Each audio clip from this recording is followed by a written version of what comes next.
సైబరాబాద్ లాంటి ఒక సిటీని క్రియేట్ చేసిన వ్యక్తి.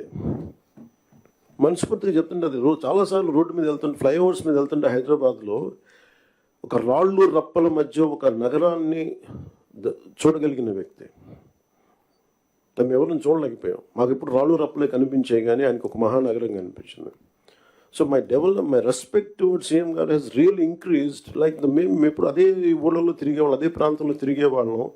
And all his administrative ability, కొంత అడ్జస్ట్మెంట్స్ తప్ప కొన్నిసార్లు కొన్ని పాత జియోస్ కావచ్చు, కొన్ని ఓల్డ్ రూల్స్ అండ్ రిస్ట్రిక్ట్ చేయొచ్చాము, కానీ వాటిని మధ్యలో బ్యాలెన్స్ చేసుకుంటా ఆయన స్టేట్ని, యూనిఫైడ్ స్టేట్ని ఆయన తీసుకొచ్చిన విధానం కానీ, ఇప్పుడు ప్రజెంట్ స్టేట్కి ఈ అప్పులు వారసత్వంతో అప్పులు, కష్టాలు, ఇరెగ్యులారిటీస్తో వచ్చిన ఈ రాష్ట్రం కానీ ఆయన లీడర్షిప్లో కొనసాగాలి అంటే all of you have to really we need your support.